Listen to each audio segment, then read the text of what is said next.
صحتك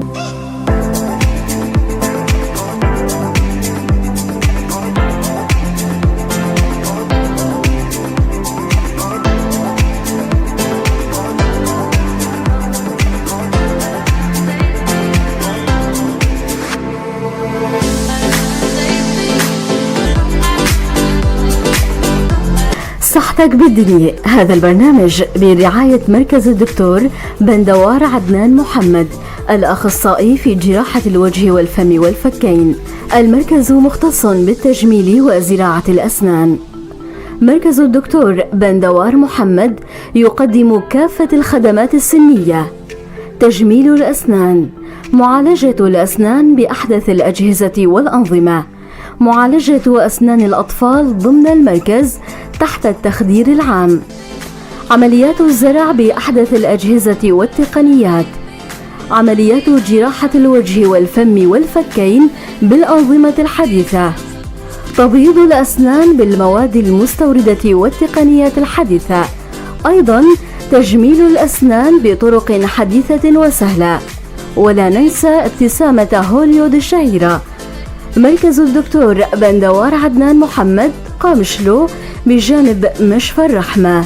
للحجز والاستعلام هاتف 433 226.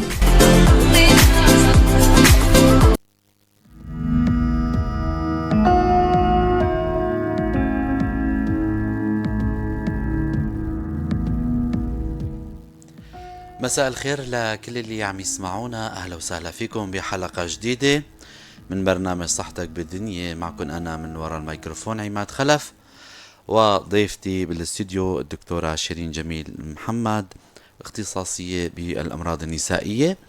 اسمحوا لي رحب بضيفتنا الدكتورة شيرين. يسعد مساكي دكتورة وأهلا وسهلا فيكي. مساء الخير عليكم، مساء الخير على الجميع، وشكرا كتير لكم.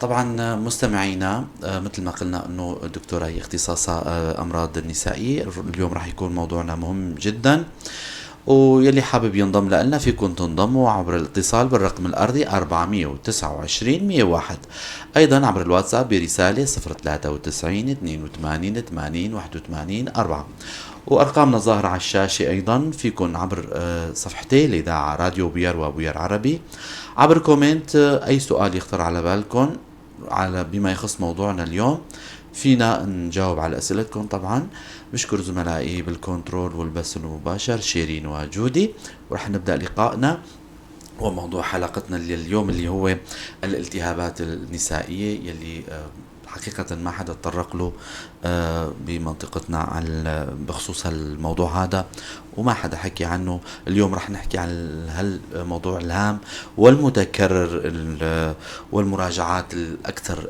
شيوعا بالعيادات النسائية، لنعرف شو هي الالتهابات، يا ترى شو هي أنواعها، شو أعراضها، شو مخاطرها، والعديد من الأسئلة رح نسألها لضيفتنا الدكتورة شيرين. بالبداية دكتورة، كمدخل لموضوعنا، كتعريف، كتوضيح لموضوعنا. هلا بالنسبة لموضوع الالتهابات النسائية، هي الشكوى الأشياء الموجودة بالعيادات النسائية، وأي عيادة بتفوت فيها بتلاقي أغلبية شكاوى المريضات هي عبارة عن الالتهابات النسائية.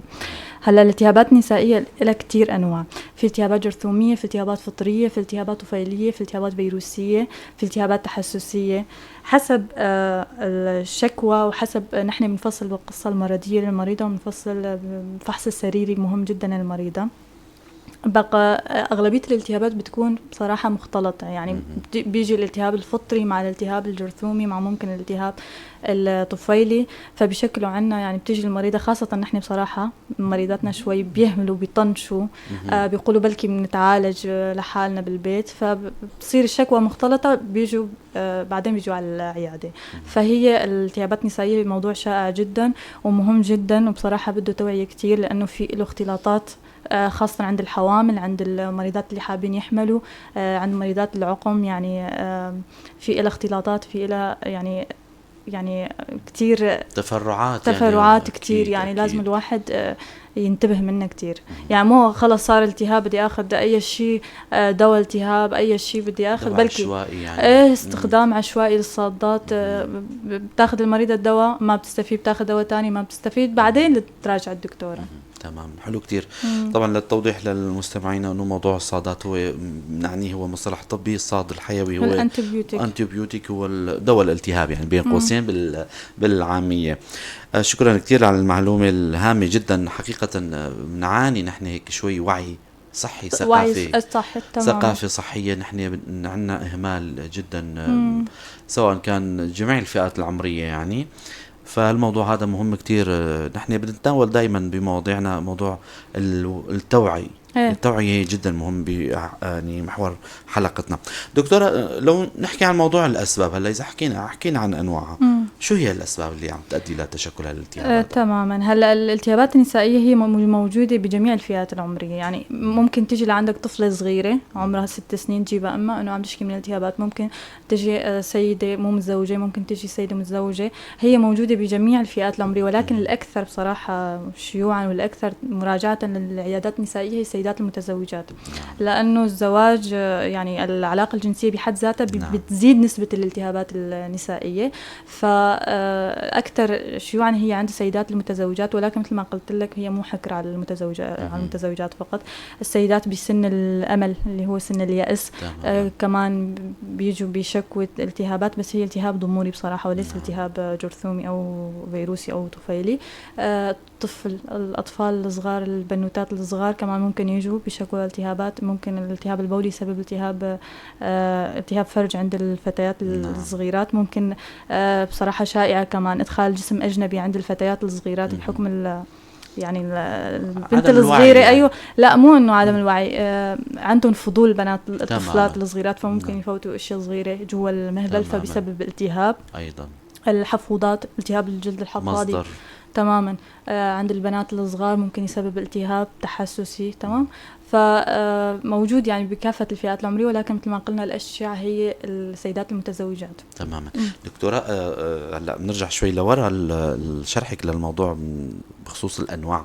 حكيتي عن موضوع الالتهاب التحسسي، هذا يا ريت تشرحي لنا اياه. تماما. هلا الالتهاب التحسسي هو ممكن مثل ما قلنا هلا البنت الصغيرة بتيجي صار عندها التهاب تحسسي من الحفاض. تمام، من اللباس الداخلي ممكن حفوضة يعني البول مثلا اما ما بتنظفها ما بتهويها.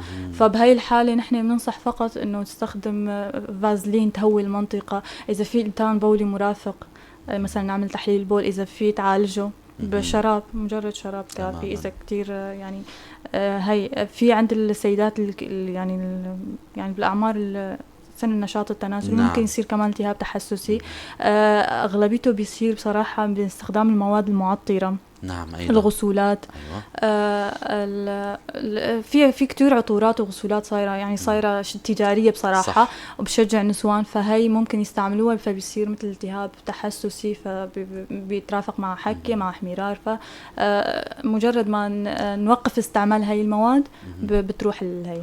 ومنها المحارم الجاهزة المعطرة، هو نفسه كل الاشياء المعطرة، الوصولات، المحارم المعطرة، المنتجات التجارية فيها مواد تجارية هي. تماما.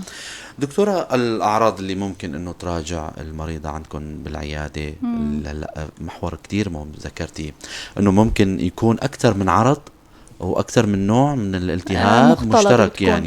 يا ريت على الموضوع الأعراض تشرحي لنا إياه.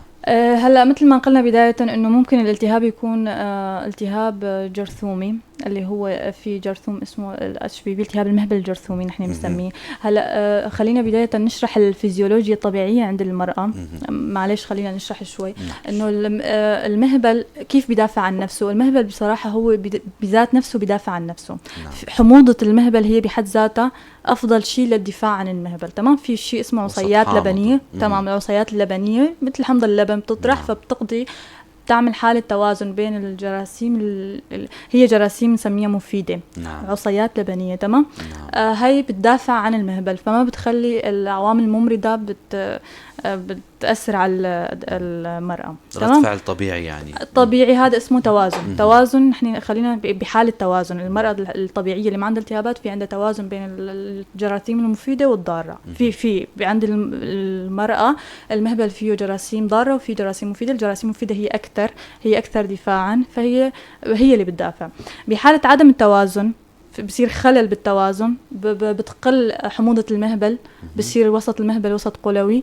في هلا بنجي على بنشرح كيف قيمت هاي الأشياء. فهاي الجراثيم بتلاقي فرصة، تنتهز الفرصة، فهي اللي يعني بيصير نسبتها أكتر بالمهبل، فبتشكل إفرازات، حكة، حرقة بتعاني منها المريضة، فبيصير عندنا هاي الالتهابات. تماما. دكتورة، هلا المخاطر المرأة إذا أو السيدة أو الآنسة إذا أهملت حالها ممكن لشو تودي الإهمال هذا؟ هو بينات الأسباب مثل ما قلنا عدم الاهتمام بالنظافة الشخصية. السيدة إذا ما اهتمت بالنظافة الشخصية ممكن تسبب هاي الالتهابات. فنحن دائما ننصح المريضة أنه تهتم بالنظافة الشخصية، تلبس لباس قطني، تتهوى، تستعمل محارم. كل ما محارم عادية يعني، مو أكيد معطرة، ناشفة تماما. يعني كل ما تفوت على الحمام تستعمل محارم مشان ما يضل رطوبة بالمهبل. لأنه في نوع من أنواع الالتهابات هي الالتهابات الفطرية أكتر شيء بتحب الرطوبة كتير. أي مكان رطب بتنتهزه بتتكاثر فيه. فنحن مشان الفطور دائما ننصح المريضة بالتهواية وبالتجفيف. تمام.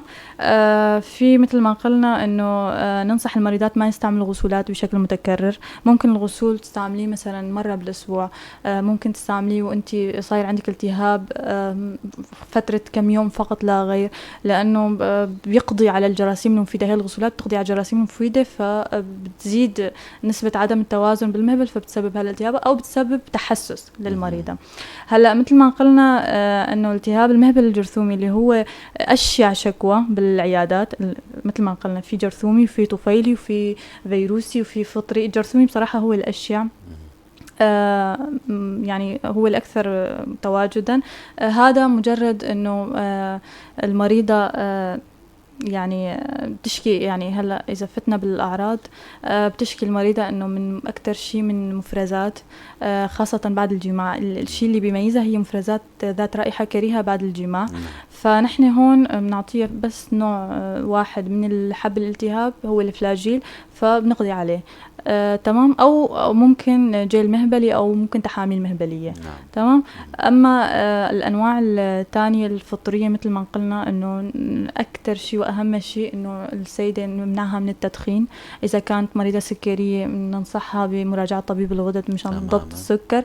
إذا مثل ما قلنا إذا كانت مدخنة أو مأرجلة، حتى الأرجيلة يعني بصراحة الشائعة جدا يعني عند النساء صحيحة. تماما. هي بتأهب للفطور أكتر شيء. الأمراض المزمنة، إذا كان عندها أمراض مزمنة ننصح إنه يعني إنه تضبط أو تعالج هاي الأمراض. الحوامل بصراحة نحن الحوامل عنا الحمل بحد ذاته بيغير من وسط المهبل، فنحن الحوامل أكثر اهتماما نحن فيهم. فدائما النصائح للحوامل أكثر شيء المعالجة. السيدة الحامل أنا بنصحها دائما، أي سيدة حامل بصراحة ما تهمل حالة بتاتا. مو مثل الحامل، مو مثل مو حامل. الحامل لأنه في جنين ببطنها، فنحن ننصحها فورا بالمعالجة بالمراجعة فورا، أو بالتواصل مع طبيبتها أو طبيبها، لأنه ممكن يعمل مع عندها انبثاق أغشية، يعني إنه ولادة باكرة. وارد جدا يعني، أو ممكن حتى من أسباب الإنتان يعني إسقاط. هذا الالتهاب ممكن يسبب له إسقاط للسيدة الحامل، ممكن يسبب له التهاب أغشية أمنيوسية يعني ولسه الجنين ببطنها، ممكن يسبب له بعد الولادة أو بعد القيصرية ممكن يسبب له التهاب نفاسي، إنتان نفاسي نحن بنسميه. فبتفوت بقصص ما إلى غنى. حتى في شيء إنه ممكن تسبب الجنين بحد ذاته، لقوا بالدراسات يعني عم يعملوا دراسات طبعا بأوروبا إنه ممكن يسبب موت الجنين المفاجئ يعني أو فالسيدة الحامل بصراحة عنا إهمال مو طبيعي عن جد يعني. فدائما ننصحها إنه أبدا الالتهابات فورا تعالجها. إذا عبر منبر بوير الآنسات والسيدات نناشدكم يلي عم يأرجلوا يلي عم يأرجلوا اسمعوا نصيحة الدكتورة شيرين جميل محمد، اختصاصية بالأمراض النسائية. هي عم تنصحكم انه ما تأرجلوا، لانه هي عامل، خلينا نسميه عامل خطورة. لا، خلينا عامل مشان خطورة نخوفهم طبعا. يعني، ايه مشان طبعا عامل خطورة. طبعا. رح اذكر مستمعينا، انتم هلا عم تسمعوا اذاعه بويريفين، برنامج صحتك بالدنيا. هذا البرنامج اسبوعي بنستضيف فيه اطباء ونناقش فيه موضوع ما. طبعا ضيفتنا الدكتورة شيرين اختصاصية بالأمراض النسائية، واليوم عم نحكي عن الالتهابات النسائية. حكيت كتير معلومات مهمة وقيمة، بنتمنى أنكم تستفيدوا منها. في رسالة حابين نقرأها على البث المباشر مشان بعدين نفوت بموضوع التشخيص. الأخت أو الأخ ما بعرف بعت سؤال إنه هل يوجد طريقة بتضل تجي دورة لبعد العمر 50؟ لا. هذا سؤال تمام، تم الجواب. وما هو علاج؟ بس في مداخلة تماماً. صغيرة انه نحن هي حكينا هلا عن التدخين، نرجع بصراحة السيدات المدخنات ممكن يصير عندهم سن يأس مبكر، حلو. فبننصحهم انه ما هذا لازم ما يعني التدخين بيأثر على هذا الشيء. الرياضة ننصح بيحفز أو السيدة بيساعد على تماما، ننصح السيدة انه تمارس الرياضة ممكن تطول شوي تفوت السيدة بسن يأس. النظام الغذائي المتوازن أيضاً. يعني ما تاكل جاهز كتير. أيوة. ما تخفف أكل، تخفف وزن. أكل صحي، نظام صحي، خضرة وفواكه، فهدول كافيين إنه مثلا الشيء اللي أنت عندك تعمليه. لأنه بصراحة نحن صاير عنا سن يأس مبكر، صاير عنا كتير شائع. أقل من 40. نعم تماما، أقل من 40، أقل من 30 ممكن يعني صار أكيد. شائع. لموضوع النصائح رح نختم لقائنا بمجموعة من النصائح عند الدكتورة شيرين، وعندها معلومات كتير حلوة، يعني حابين نختم لقائنا أكيد بمعلومات من عندي. كمان الأخت أو الأخ جان فدا هيك كاتب اسمه: ما هو علاج وجود الشعر على الثدي والبطن عند البنات بعمر 17؟ السؤال عند الدكتورة. هلا هذا موضوع تاني بصراحة، ما متعلق تماما. موضوع الشعرانية، هلا ليك في عنا شعرانية أساسية اسمها شعرانية أساسية، يعني هي شعرانية موجودة بالأصل عند هاي الفتاة. نعم. يعني هي من طبيعة جسمها هيك. نعم. وفي عنا شعرانية ثانوية. الأساسية هي من طبيعة جسمها هيك مشعرة، غالبا بنلاقي عند العمة، عند الخالة، عند الأم. في شعر، هذا الشعر بيكون موجود في جميع المناطق. تماما. فهذا ما بنعتبره شعرانية. هذا مثل ما قلنا شعرانية أساسية. ما بنعتبره شعرانية، ما بنعالجه. ممكن نعالجه بالليزر. نعم. بعد إجراء التحاليل، نعالج التحاليل، بنشوف الكظر، بنشوف وضع المبيض على الإيكو، بنشوف نعمل طبقي للكظر إنه ما في أي أورام، لأنه أيوة. ممكن يكون وارد وجود أورام بهذه يعني الفئات العمرية. تماما. اللي هي أقل من 18 سنة. هون إذا نفينا الأورام وشكينا إنه هذا أساسي، ممكن الليزر هو اللي يفيده. أما الشعرانية الثانوية اللي هي بتيجي بعد إنه الفتاة كانت ما في شعر عندها، بس بعدين طلع لها شعر بالمنطقة اللي نحن بنسميها مناطق ذكرية، اللي هي منطقة الذقن، اللي هي منطقة الثدي، اللي هي منطقة الفخذ. هاي هون نحن بننتبه، وخاصة بيكون شعر سميك، مو شعر عادي، مو وبري. إذا كان وبري بتعيفه، بتتركه. الشعر السميك اللي هو ثخين، هذا اللي ممكن نطلب له تحاليل. ممكن أشياء شيء هو مبيض متعدد الكيسات معروف. تماما. يعني هذا أشياء شيء ممكن يعمله. تماما. فهون نبلش نفكر نشوف التشخيص التفريقية. يعني ممكن إنه نشوف أي تشخيص هو الوارد. هذا بالمشاركة مع طبيب الغدة. نعالج تماما على هذا الأساس.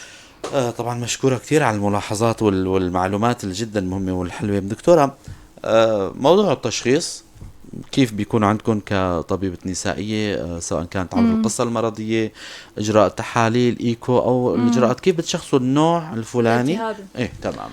هلا بالنسبة للالتهابات النسائية، أفضل شيء دائما بصراحة في نقطة مهمة جدا بدي أذكرها. المريضة بتيجي لعنا وين ما كانت وكيف ما كان مستواها العلمي والثقافي. سبحان الله عندهم هاي الفكرة إنه الدكتورة الالتهاب بين عندك على الإيكو. بصراحة الالتهابات النسائية يا جماعة ما بتبين على الإيكو. تماما. ممكن التهاب المثاني يبين على الإيكو، بيصير في ثخانة بجدار المثاني ممكن. تمام. ممكن يصير عكر. هاي بس التهابات بولية. تمام. ممكن عكر بالمثاني، بالمثاني. ممكن سماكة جدار المثاني. ولكن التهابات النسائية حكما ما بتبين على الإيكو إلا إذا كان في لا سمح الله التهاب نفاسي بعد شي قيصرية أو بعد ولادة. بنشوف نحن معباية سوائل وهيك، هي طبعا حالة يعني غير واردة، مو تماماً. يعني مو كتير واردة. فهون الالتهابات هي بتبين بالفحص السريري وبالقصة المرضية. القصة المرضية شو هي؟ انه انا بسال المريضه، بستجوبها شو عم يصير معك، شو هي اللون الافرازات، شو هي رائحتها، شو قوامها، ايمت بتكون، هاي هي. والفحص السريري ممكن انا افحص المريضه، اشوف فعلا افحصها فحص نسائي، اشوف بعيني يعني. اكيد بتعتمدوا على تحاليل معينه، مخبريات. هلا المخبريات بصراحه موجوده بالكتب، ولكن ما أنا يعني ما هون ما كتير دارجة. هلا انه انت تاخذ مسحة وتبعتها للمخبر مشان يشوفوها تحت المجهر. هلا ايمت نحن بنلجأ لهي الطريقة لما بتكون الالتهابات متكررة ناكسة. يعني شو يعني؟ المريضة تعالجت كذا مرة وما طابت، ما استجابت، فهون بتبعتي مسحة على المخبر مشان نشوف النوع بالضبط ونعالج على معندة على العلاج. تمام، معندة يعني تعالجت كذا مرة. هلا كمان بس بعد اذنك في فكرة انه الالتهابات المعندة في نوع من الالتهابات هي الالتهابات المنتقلة بالجنس. ليش؟ ببداية بالبداية يعني ذكرنا انه هي اكثر توارد عند السيدات المتزوجات الالتهابات النسائية، لانه اغلبيتها بتنتقل عن طريق الجنس، او اذا ما انتقلت عن طريق الجنس السائل المنوي بحد ذاته بيكون عامل مؤهب لانه هاي الجراثيم بتنمو. هلا في نوع اسمه الطفيليات تريكومونس، اسمه تريكومونس يعني مشاعرة مهبلية، هاي بتنتقل عن طريق الجنس، يعني الزلمة بينقلها للمرأة، وبالعكس ممكن بالعكس. ولكن الزلمة بصراحة بيكون الرجل غير عرضي يعني ما بيشكي من أعراض. يعني لما بنسألها زوجك عم يشكي من شيء، بتقول لا زوجي ما عم يشكي من شيء، أو ممكن يشكي من التهاب إحليل بسيط. ولكن السيدة بتتعالج وما بتتعالج ما بتستفيد، فهون معالجة الرجل ضرورية جدا، طبعا بأنواع معينة من هاي الالتهابات. تماما. رح أذكر مستمعينا اللي عم يسمعونا، أنتوا عم تسمعوا إذاعة بوير اف ام على الموجة 103.5. ضيفتنا بالاستديو الدكتورة شيرين جميل محمد، اختصاصية بالأمراض النسائية. عم نتناول موضوع مهم جدا وهو الالتهابات النسائية. حكيت لنا عن محاور جدا مهمة ومعلومات جدا قيمة، ونتمنى أنه تشاركوا رابط الحلقة لحتى أصدقائكم كمان يستفيدوا من هالمعلومات الجدا قيمة. أكيد بعد التشخيص الطبيب يلجأ لموضوع العلاج، بيوضع سواء خطة علاجية، وممكن ما يكون في يعني دواعي للعلاج في نصائح معينة. دكتورة، بعد التشخيص بتلجأوا للعلاج إيمت وشو نوع العلاج؟ تماما.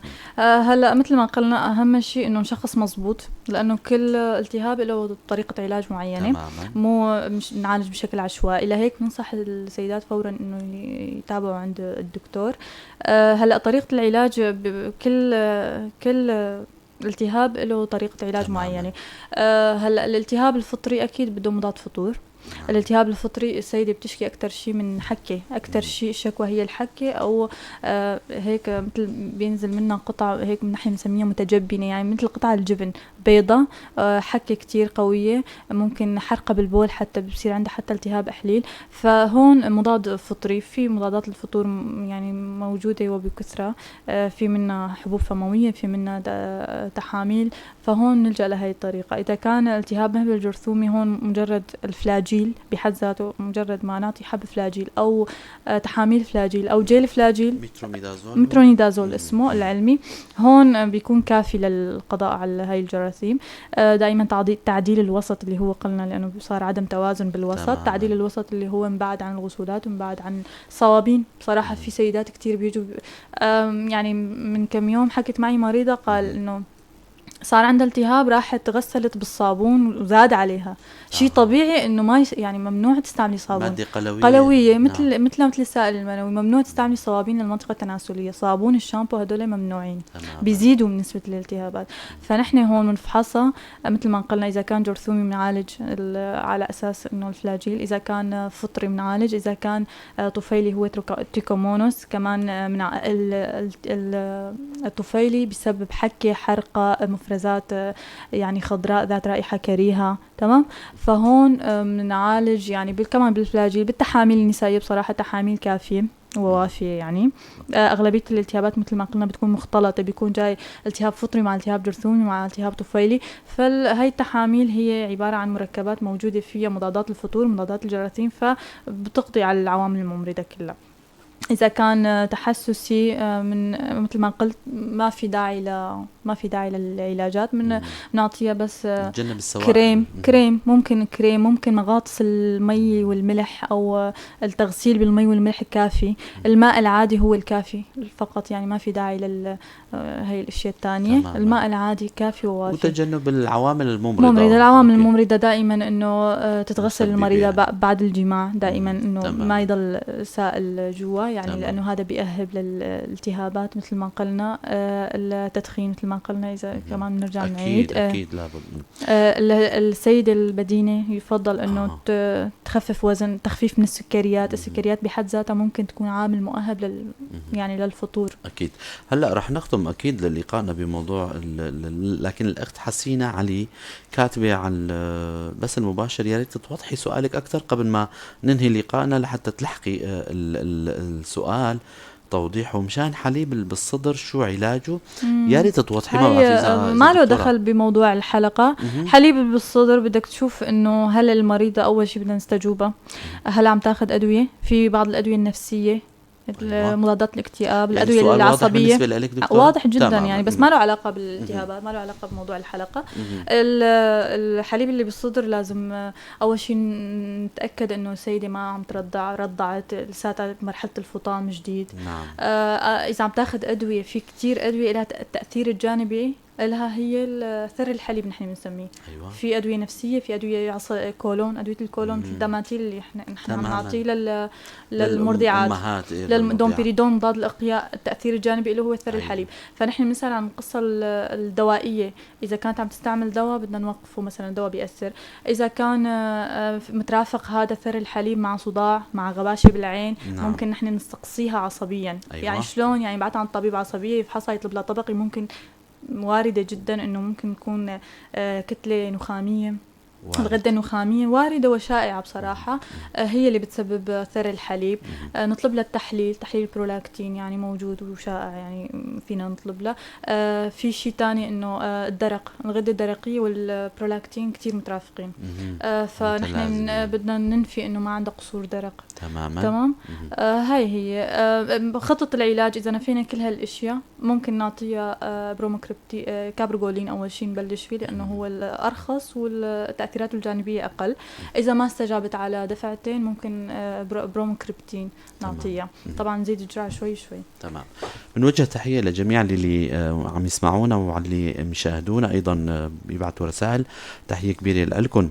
دكتورة، أحد اللقاءات مع أطباء النسائية بتذكر أنه ذكر بيوم من الأيام أنه أحد أسباب العقم أو يعني عدم الإنجاب هو الالتهاب عند الطرفين. خلينا يعني فما مدى صحة هالمعلومة؟ لو على هالمحور هذا هيك تشرحينا اياه. تماما. هلا هاي نقطة كتير واردة، لهيك أنا ببداية الحلقة قلت لك إنه ممكن تأثر على العقم، وممكن تأثر يعني على السيدات بشكل عام. هلا بالنسبة للمريضة اللي عندها التهابات، وكتير واردة الالتهابات المتكررة اللي غير معالجة بتعمل التصاقات. أيوة. بتعمل التصاقات، بتفوت هاي الجراثيم تعمل التصاقات ضمن البوق، بتخلي هاي النطاف ما بتوصل للبويضة. إذا مشكلة ما في عندنا مجسم تماما. فالالتصاقات هاي بحد ذاتها بتسكر البوق، فما خلص يعني إذا عملنا صورة ضليلة بنلاقي إنه البوق غير نفوذ، ما فيه غير نافذ يعني. غير نفوذ. أيوة تماما. فممكن هاي الالتهابات بتعمل التصاقات داخلية أو خارج يعني بالحوض بس خارج البوق. تمام. بسبب حمل خارج الرحم ممكن. وارد جدا. الالتهابات هي أحد الأسباب القوية للحمل خارج الرحم، يعني حتى ما بتخلي هاي البيضة الملقحة تتحرك تماما يعني صار القاح بس ما قدرت تتحرك، فبصير حمل خارج الرحم وبصير عقم تماما. فهي المشكلة. لهيك يعني ننصح انه عدم اهمال الالتهابات بتاتا اطلاقا. ممكن تسبب مثل ما قلنا فشل بالتعشيش. أيوة. ممكن يكون في جراثيم موجودة ببطانة الرحم بسبب فشل بالتعشيش. أيوة. ممكن تسبب اسقاطات يعني صار حمل بس سقطت المريضة لأنه عندها التهابات كتير قوية. ممكن يصير عندها ولادة مبكرة، ممكن يصير عندها مثل ما قلنا أنه عندها نفاسي، موت جنين تماما. يعني أكيد ولادة مبكرة هي الأشياء. إذن ما نستهين بموضوع الالتهاب أبدا، هو ما موضوع سهل جدا. لا أبدا، مخاطره كتير. يعني هلا هو السهل إذا المريضة فورا تعالجت، إذا تمام. المريضة فورا سألت عن حالة، ما أخذت أدوية من عند حالة، مجرد مثل ما قلنا القصة المرضية، يعني استجواب وفحص واستجواب تمام. ونوع أو نوعين فقط أدوية التهاب فقط لا غير. يعني حقيقة دكتورة يعني أفهمتينا بهاللقاء الحلو والمعلومات القيمة، لكن زبدة لقائنا لمجموعة من النصائح من عندك لمستمعاتنا الآنسات والسيدات المتزوجات والعازبات، بنوجه لهم تحية أيضا، ونوجه لهم مجموعة من النصائح الوقائية.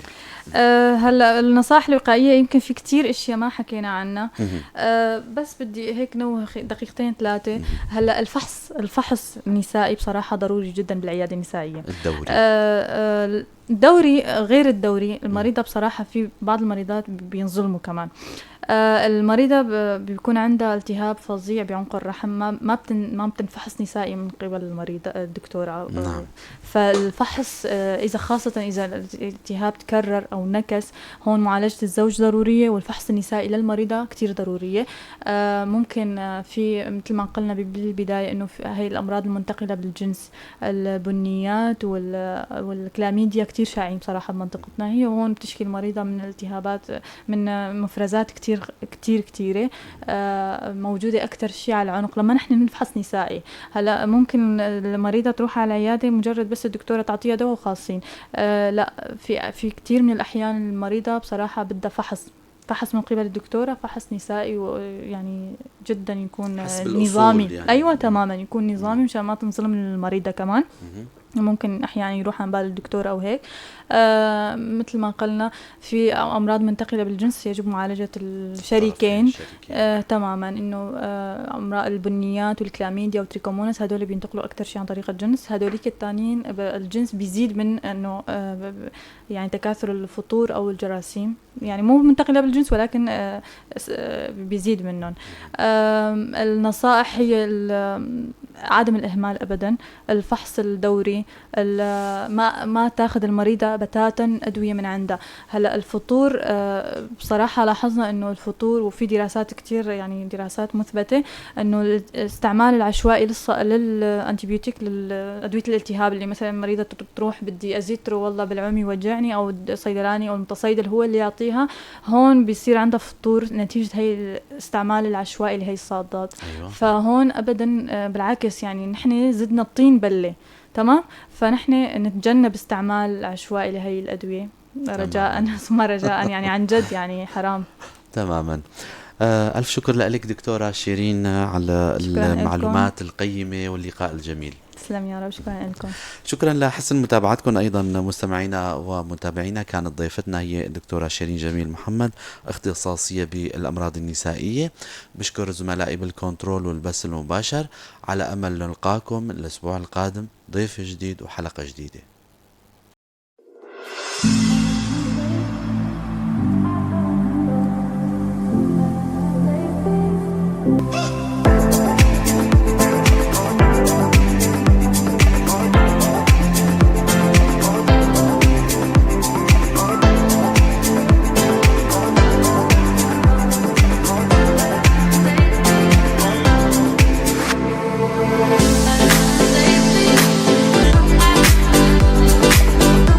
صحتك بالدنيا. هذا البرنامج برعاية مركز الدكتور بندوار عدنان محمد، الأخصائي في جراحة الوجه والفم والفكين. المركز مختص بالتجميل وزراعة الأسنان.